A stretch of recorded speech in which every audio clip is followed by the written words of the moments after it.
Good day to everyone here on this webinar today. My name is Daniel Scherstedt.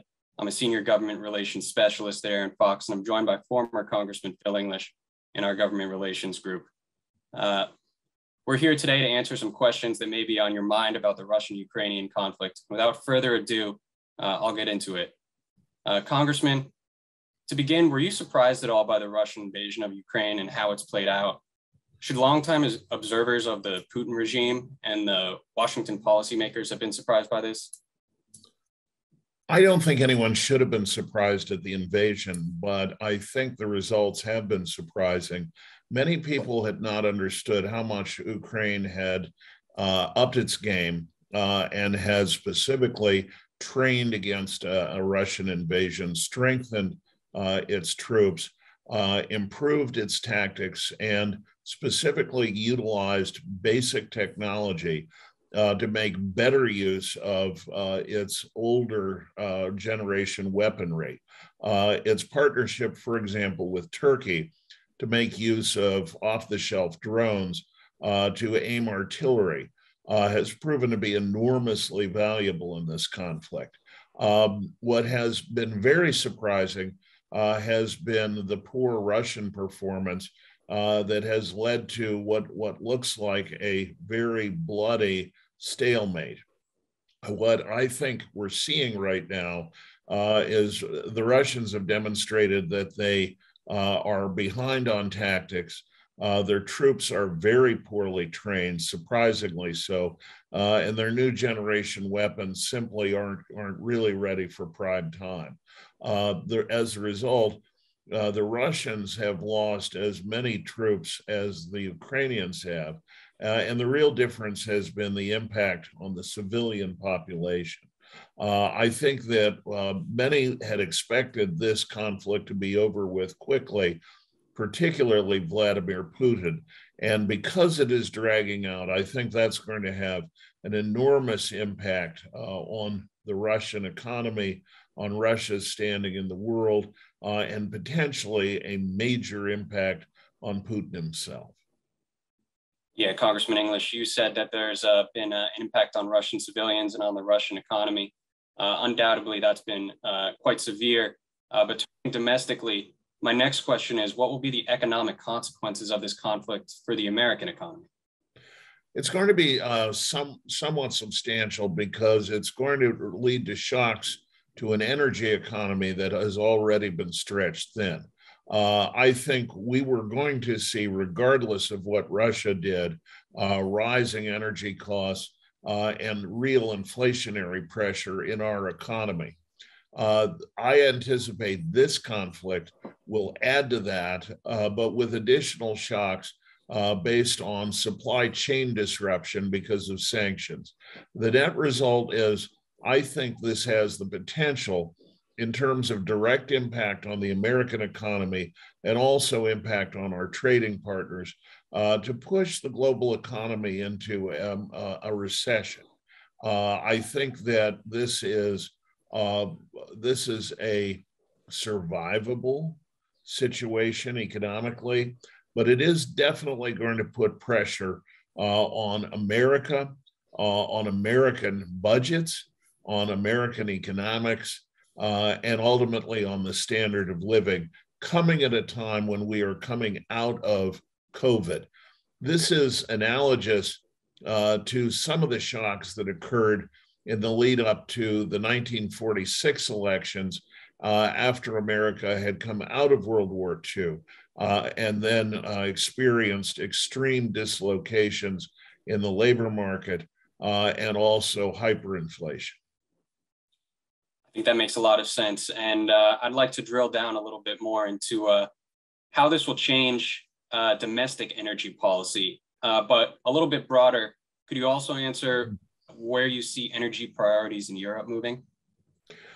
I think energy priorities in Europe are going to move more dramatically and more quickly than they will in the United States. The reason being, Europe is much more directly tied to Russian energy.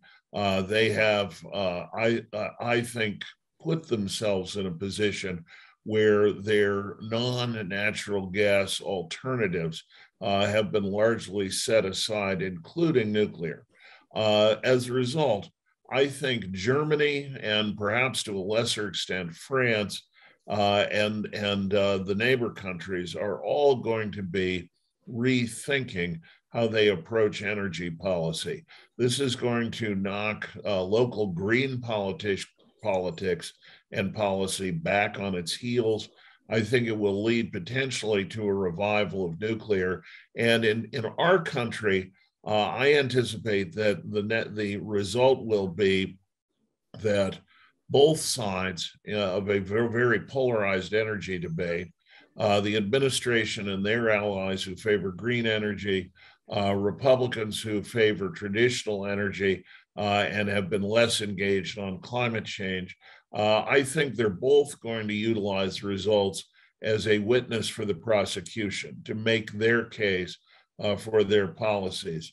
My sense is that in the short run, this will probably help those who advocate for more production and more drilling. But I don't anticipate that the administration is going to respond actively to that. The case, as with Europe, may be a revival of interest in nuclear power, as well as a continued emphasis on renewables.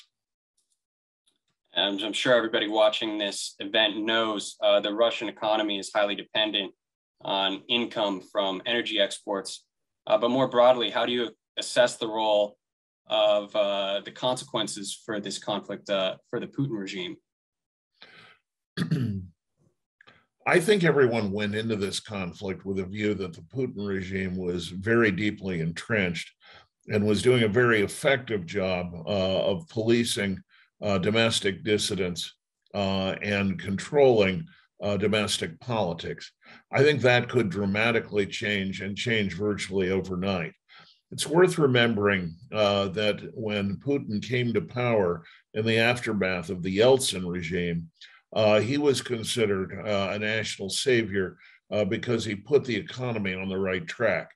I think that Putin has created a perfect storm in which his authority is going to be challenged, in which his handling of the economy is going to be suspect. And the net result is that Putin will be left with very few international allies, with the possible exception of China.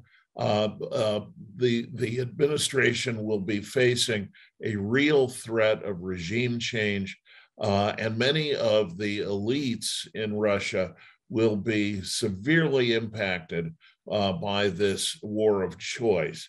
As a result, I think it could lend instability and unpredictability to this regime, granted a regime that remains formidable and also has access to nuclear weapons. That also makes a lot of sense. For my next question, I'd like to ask you, how do you assess the role of trade sanctions in this conflict? This is going to be the ultimate case test case of trade sanctions as a policy in the new circumstances. I think that we have in the past seen trade sanctions utilized at a much lower level and in a world which was significantly less globalized. The new trade sanctions that are coming online, blocking sanctions, for example, on financial institutions that effectively will deprive most major Russian banks of their access to the international banking system, their ability to trade in US dollars, their ability to manage accounts. At the same time, sanctions are being deployed on technology, export sanctions on a variety of products that are essential to the maintenance of the Russian economy, but also oil imports. Russia is being hammered in a way that no country in modern history has been on trade, and it goes beyond the narrow sanctions on wealthy individuals and oligarchs that had been applied under the Magnitsky regime. As a result, this, I think, will give, I think, the whole world a display of what a second-tier economy, which is what Russia is, risks if they face massive trade sanctions. This is also going to be a test case of whether China plays a role in coming in to bail out the Russian economy or how they proceed. But that's a separate issue.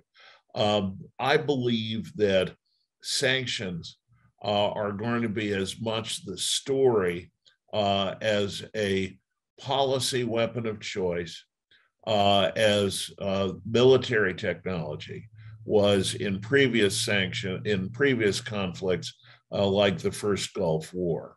I think that the world is going to look at what happens to Russia and draw some fairly strong conclusions. It's certainly been interesting to watch the United States and our European allies, along with allies around the globe, applying these economic countermeasures in such an unprecedented fashion.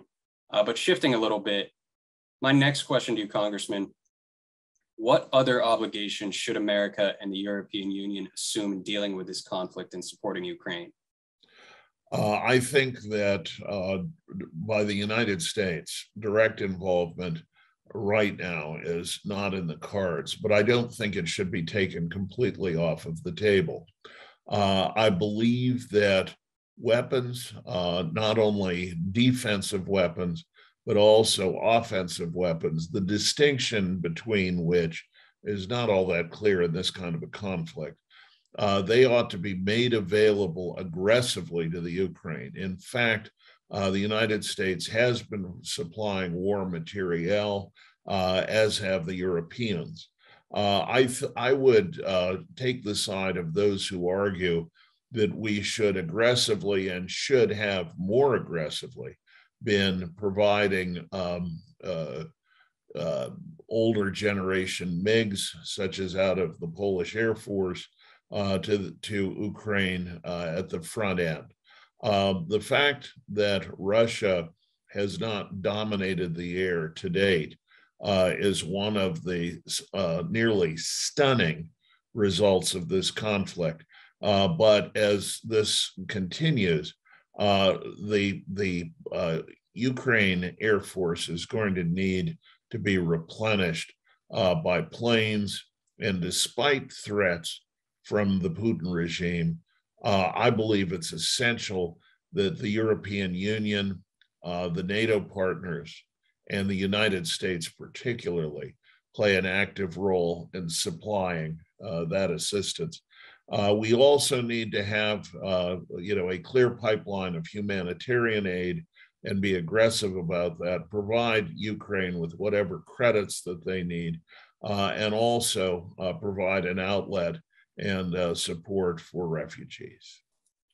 Yeah, you mentioned humanitarian aid and specifically refugees. Let's dive a little bit deeper into that. Congressman, how do you see this conflict affecting refugee policy in the European Union and the United States? Let's start with the United States first. The United States has been, under regimes of both parties recently, reluctant to admit many refugees. Some of that is a reflection of domestic politics, but be that as it may, America has a tradition of supporting refugees that it has turned away from at different points in its history to its enormous loss of prestige and moral capital.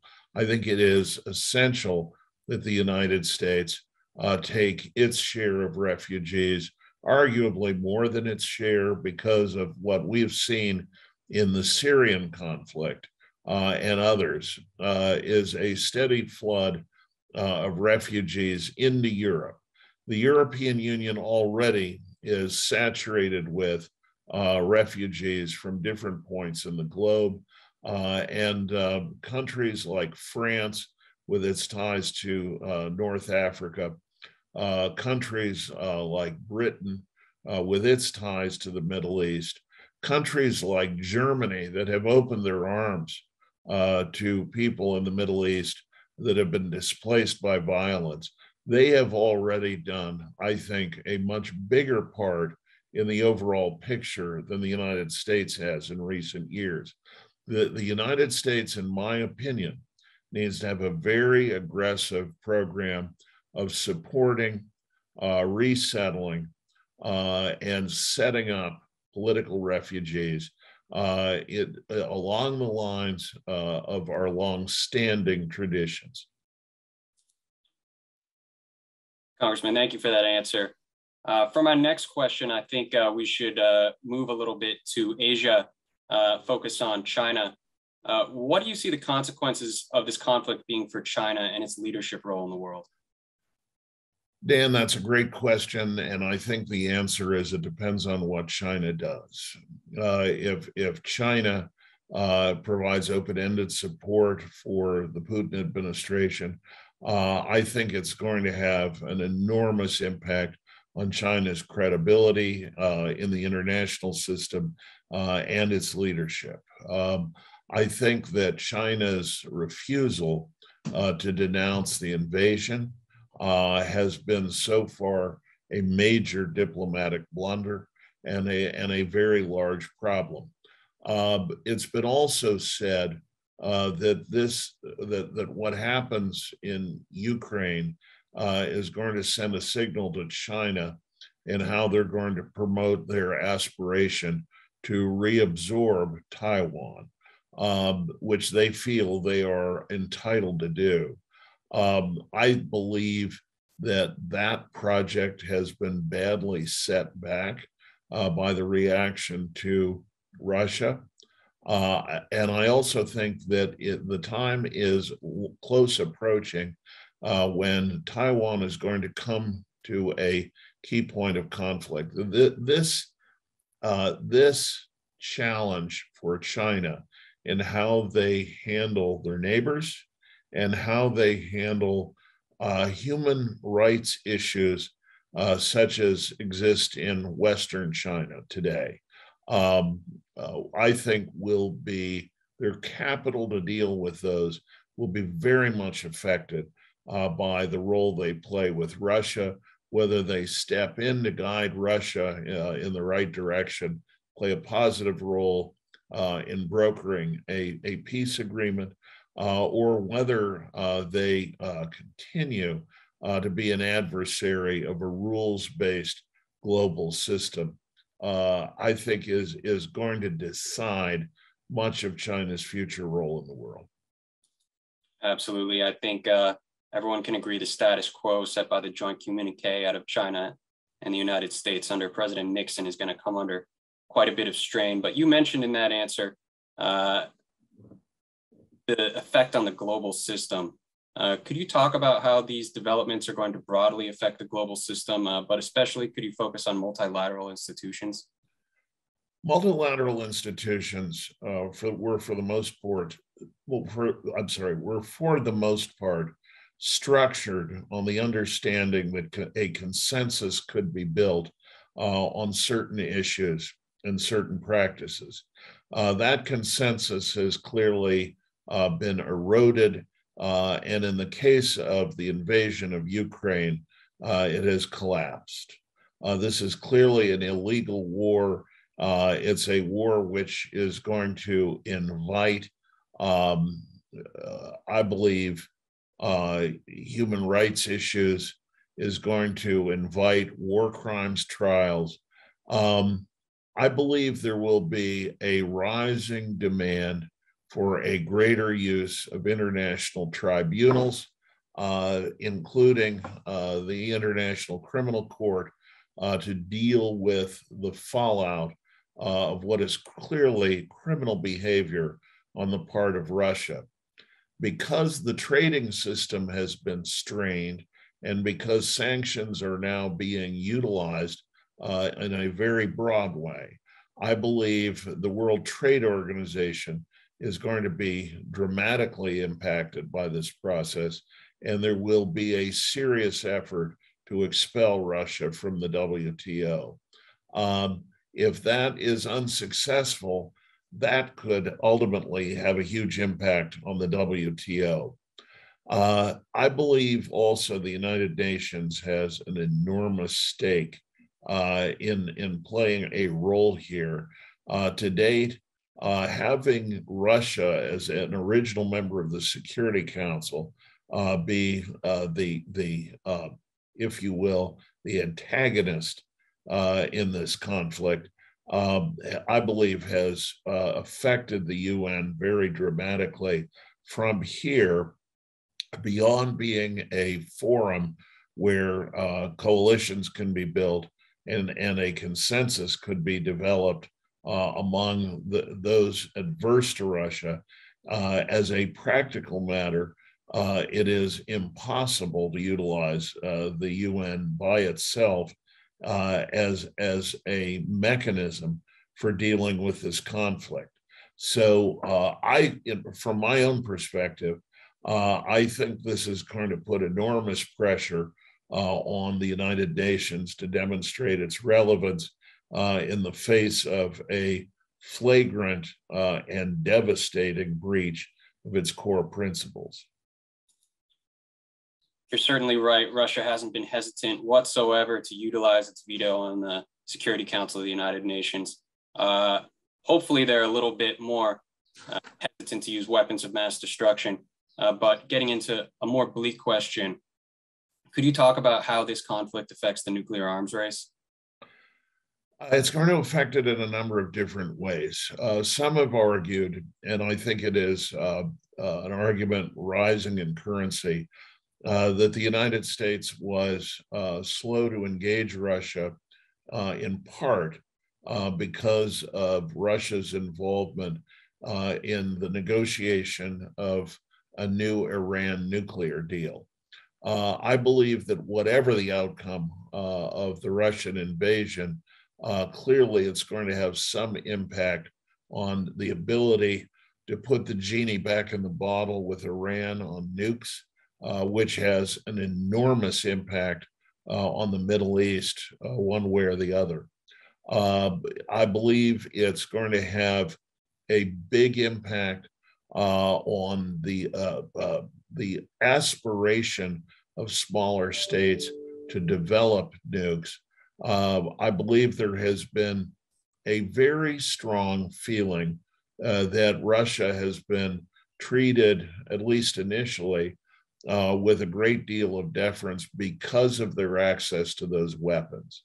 Does that mean that mid-sized states are going to want their own nukes so that they can operate outside of the international system with impunity? I think that's a very important question.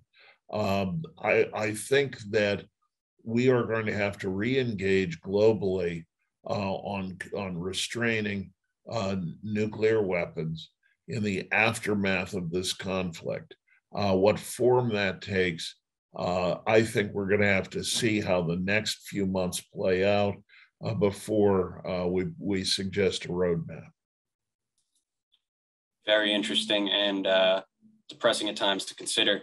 But Congressman, the last question I have for you is, at a time when democratic systems are under siege globally, how is this invasion going to impact on political freedoms and self-determination?